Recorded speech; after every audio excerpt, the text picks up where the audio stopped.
What's the next step?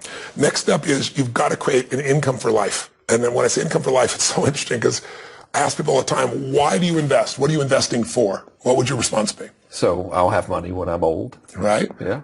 So some people say, so I'll have money when old. Some people say, so I can grow my assets. Some people say, so they tell me all kinds of things. There's only one reason to invest: income. You can have all these companies, but eventually you have to convert that to income to be able to live a great life. The final purpose of all investing is income. And most of us don't know that anymore because all of the marketing machines, large banks, if you were taking income, it's no longer in their account. So it's bad. So it takes it away from them. So one of the things that I looked at was, I started looking around, and most people know the power of life insurance, right? Don't like it, but I want to make sure if something happens to me, my family's taken care of. But what if you live? And here's what's crazy. The number one fear amongst baby boomers is not death. Death is a far number two, way down the list, number two percentage-wise. Number one is running out of money before they die, having a life where they don't have income. And it's going to happen, according to all the statistics, to about 75% of the population, right? It's mind-boggling. So what do I do without any income? That's why you see people now in their 70s as greeters at Walmart. You know, it's just they got to figure out what to do because they never figured this stuff out in the beginning. So there is income insurance. Income insurance is the word annuity that we all have heard. The word annuity is annual payments. Now you get annuities that pay you every month, but that process that's out there is one of the most successful opportunities for people to create an income. In other words, there's a stage in my life where you build, like you are. You're grow, and you're going up the mountain. You're saving, you're investing, and you're building it to a giant critical mass, to a jackpot. When you get to the top of the mountain, there's going to be a stage where you're not going to want to work. You probably will. Guys like you and I will always work. You don't have to work, and therefore you tend to work harder. I couldn't imagine not doing it. It's just like I couldn't either. Yeah. Steve Wynn's a dear friend of mine. He's 72 years old. He works harder now than any time I've known him. Just crazy. T. Boone Pickens is a friend of mine. He's 86. When he was 68, he retired. He's a billionaire. He's made more money after coming out of retirement in the last 15 years than he did in the first 68 years, and he's having the time of his life, right? But you want to know you don't have to work.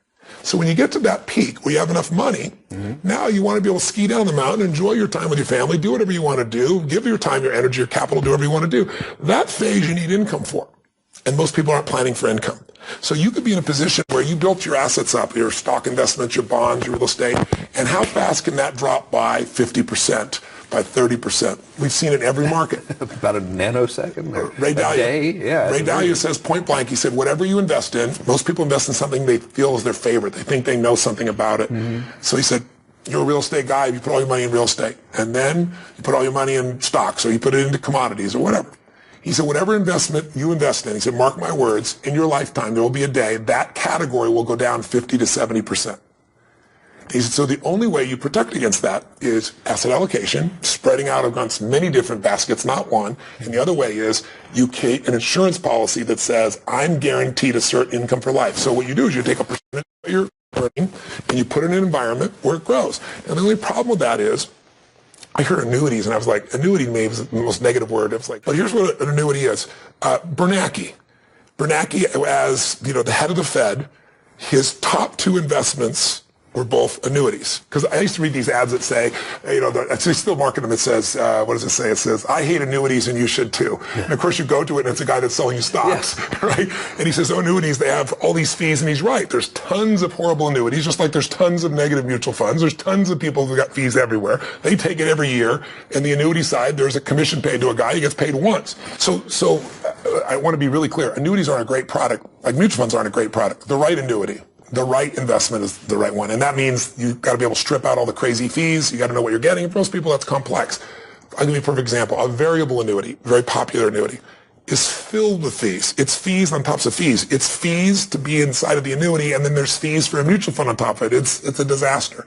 But there are types of annuities, like, done properly, like these hybrid annuities, they call them, where it's tied to an index, meaning a stock market index. So here's how it works. You get the upside without the downside. If the stock market goes up, you get a percentage of that growth. If it goes down, you lose nothing. So like you think about my friend who's been out of the stock market for 6 years and he's got nothing to show for it. I said to him, this would have been one of many different vehicles you could have easily done. When I started seeing how these work, there's one annuity I saw, and I'm getting old enough that I'm within the range of doing these things now, which scares me. But one of them gives a guaranteed return of 7% a year. And where are you going to find that? And My immediate reaction is my immediate reaction, that's impossible. It's like, I know. It's a company that's, A-rated. It's been around forever. But here's how they do it. You pay into the company, in this particular one, your rate grows at 7% a year, and then you have this lump sum. You don't take out the lump sum. That's how you get the 7% per year. What you do is you take out 5% of it a year. And so they show you what that means to you in income. Because what you really want is income. Mm-hmm. If you're in the stock market and it drops 50%, your income is just cut in half, and then to grow it back can take decades. So there's some that are tied to the stock market. Mm-hmm. And if it loses money, you lose nothing, and there are no fees if it doesn't make money. That's a much more attractive proposition. It's mind-boggling. And then they have a second piece which says, if you leave your money with us and you don't take it out, if you leave it with us, then you can convert that to income in the future. And we can show you how much that would be worth in the future at different stages. So you're able to have something to plan with.